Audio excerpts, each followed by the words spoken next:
like a defensive lineman on Baylor football has stated this: came too far to just quit. This kind of means to me the following: they're not giving up on their season yet, despite two losses, and they're both winnable games. Yes, it was an 11-point game last week against Oklahoma State. But here's the thing. Take away the special teams touchdown. That's down to 4 points. That's down to 4 points then. Take away the safety. You're still in that game. It's not like Oklahoma State dominated. BYU was in a double overtime game. And people are just calling for Jeff Grimes' name to be fired. Come on, people. Don't need to overreact like that. He helped us get out of that 2-7 year to 12-2. Partially. You gotta admit. And I admit that toss was questionable. I think in the future, if they ever get back to that situation, they're going to run it straight up the middle from now on. Because that play did not work. It's the offensive line needs to execute better. And you got to keep in mind, too, that we have young, inexperienced running backs. Yes, Squirrel Williams is a junior, but he's only played in this is his first full healthy year. He played part of his season in 2018. 2019, he didn't play at all. 2020, he tore his ACL and MCL in that game against Iowa State. So, you got to chill out. And there's a lot of season left. There are 7 games. Yes, I know the Big 12 might not be as easy anymore because it's just a lot of parity this year. But I tell you one thing. Oklahoma and Texas, they don't look great right now. They don't. Oklahoma especially. They could go 0-3 after this weekend. West Virginia has their issues. The wide receivers don't catch passes. The pass defense is bad. Texas, they still have a little bit of defensive issues. Though they do have good quarterback and good wide receivers and good running back. Don't get me wrong. And the offensive line is it's been better so far this year, but they lost to Texas Tech. But Texas Tech is scary. The thing about them, about their deficiencies, are the defense, pass defense, especially stopping the run. I don't know about especially stopping the run, but in the offensive line as well. So, I admit they do throw the ball a ton. That kind of hurts. TCU, the bad thing about them is honestly the defense, because I'm going to have to look up statistically for every team now to make sure. But I'm pretty sure TCU's issues are the pass defense. Their offense is really good, but Max Duggan is going to be a weapon. But Kansas State, their issue is defense, partially.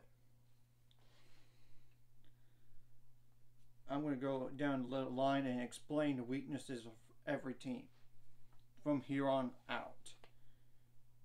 First of all, West Virginia, I'm going to start back with that. The pass defense is not that great. I mean, and they just lost C.J. Donaldson. That's a problem.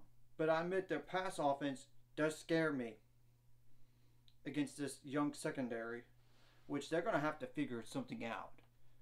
They're going to figure it out. And the points per game allowed for West Virginia is 29.6. While they allow 230.8 passing yards per game, which is about lower than Baylor's right now. So, Kansas, it's the defense. I believe it's the defense. They allow 24 points per game, but they also allow 269 passing yards per game. And I admit, their quarterback their Jaden Daniels, he does scare me with his running ability. He does. So that's a true scrambler. And JT Daniels from West Virginia is not even a scrambler. So that's a notable thing. Texas Tech, I'm pretty sure it's just defense and the offensive line. A particular pass defense. And that game's already been sold out, by the way. So, according to their numbers, as of right now, which I'll go into detail once it gets down the line here, but they allow 148.4 rushing yards per game, which is a little bit low, less than 40 yards lower, a little bit lower than 40 yards to where Baylor rushes. They only allow 205 passing yards per game. But I admit the pass offense does scare me. I'm not going to lie about that one. But the quarterback who's been starting, Donovan Smith, because their other starter for the year got hurt, he's been up and down. But yet he beat Texas though. And that was in Lubbock. Oklahoma, it's simple. It's the defense. They have been awful the last two games. Awful. They allow 198.2 rushing yards per game and 224.8 passing yards per game. And keep in mind, the first three games were against not great teams. Nebraska, for starters, is a dumpster fire. And that was supposed to be test in the non-con, and they destroyed them. Of course, they beat Kent State and then UTEP. But against Kansas State, according to these numbers, they allow 275 rushing yards, 275, and 234 passing. The previous game against TCU on the road, they nearly gave up 700 yards on defense. 700. 668 to be exact. 307 through the air. 361 on the ground. Which is nuts. And granted, their quarterback, and I should know,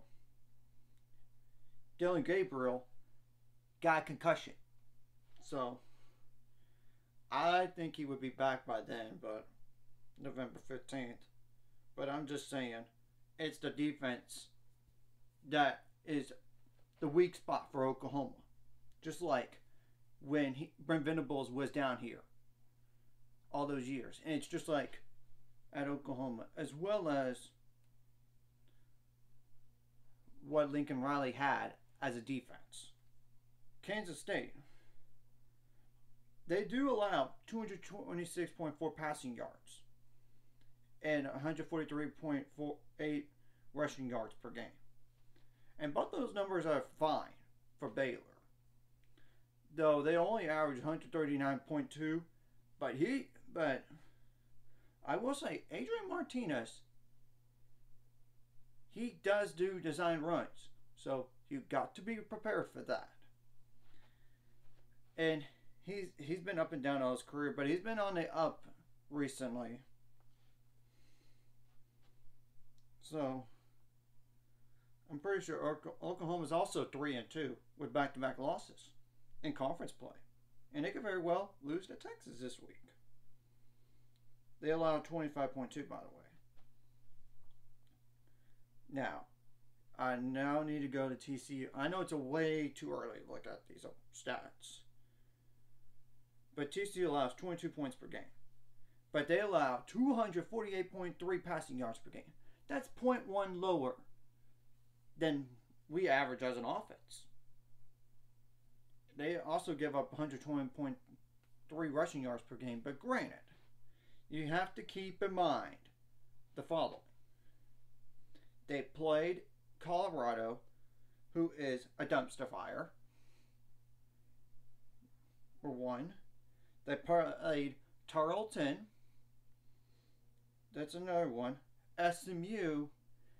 They had a kind of a slow start, I mean, they're now 2-3 or something like that, and UCF just scored 31 straight on them. So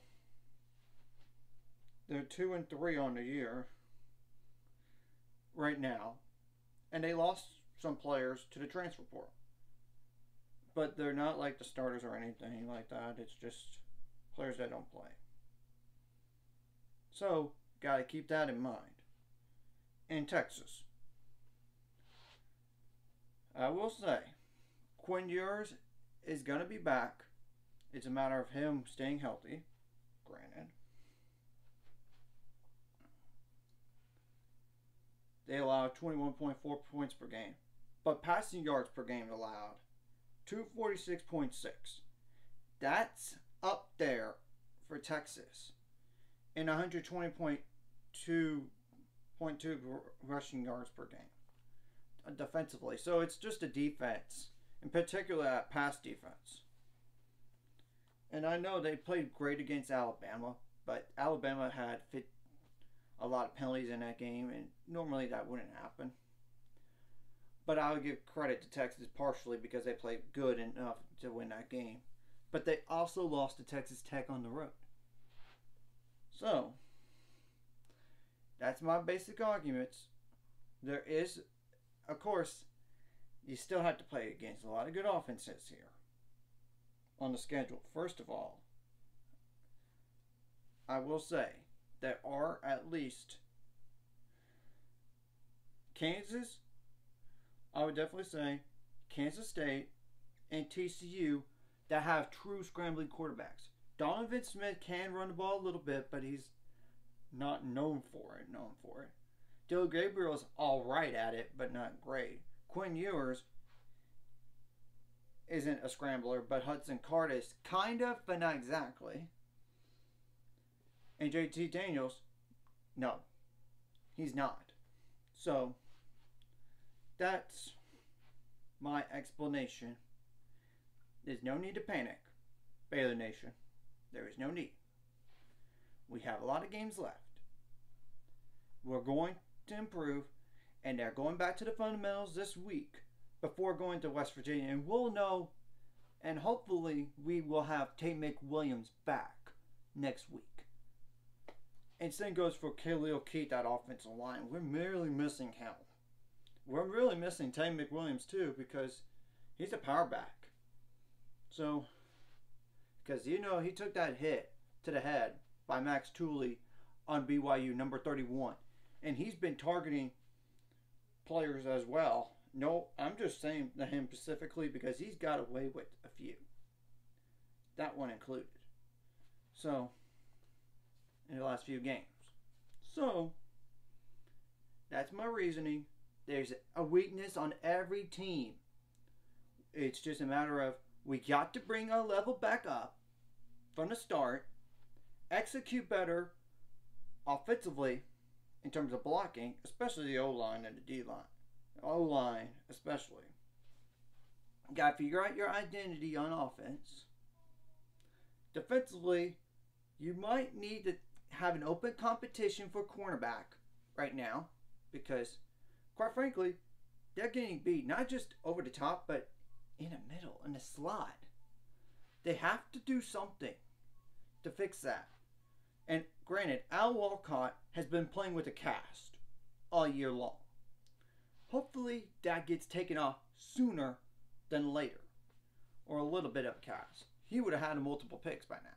Not just 0 or so. And the D-line needs to find a way to create more pressure. Because if they don't, they're going to have to do what they did last year and blitz more guys to get pressure. Because that's what they had to do last year. They're kind of in the same position as a year ago. Remember, in terms of the defensive line needs to get more pressure. They've been able to stop the run all year long until last game. They gave up a little too much. 166 rushing yards to Oklahoma State. That's the first team since that game, I believe, a year ago, that they've given up over 100 yards rushing. I believe that is the case. So I'm just saying that, and and I want to know who's a t-shirt fan and who's not, because we don't need t-shirt fans here. We need fans that stick around no matter what. So I'm calling you all out on it, and we got to be much better at home in terms of a crowd and getting louder. And I know some sections are better than others, but we have to be more consistent.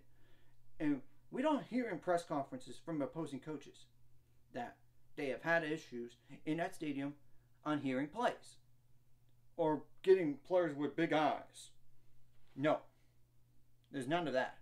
We have to create that ourselves. So, and hopefully this team is matured enough, because they do have a maturity issue as well. And the coaches, some of them have, not Dave Aranda specifically, it's not him, but he said it himself. They have some egos. They have to let go of those egos as coaches and give all, and just not have egos, because we can't be big-headed and say we're going to do this no matter what and we're going to be successful. You have to make adjustments on the fly, and I'm pretty sure Dave Aranda's talked to him about that on the egos thing, and they're going to fix the team stuff right now, as well as the special teams that need to be cleaned up, especially on kick return kickoffs. You don't need to allow a touchdown or even a punt return touchdown or big returns like 50 yards. I mean, to set opposing offenses up with good field position, and they score too quick. And a 2-minute defense needs to be better, especially closing first halves. So, and they're self-scouting. So they're going to know what they need to improve and get ready after the bye week, starting with West Virginia 6 days from now. I'm sorry for this rant, but it's the truth. Anyways, if you like this content, hit the like and subscribe button. See you guys later. It's going to be 400 subscribers and more by the end of this year.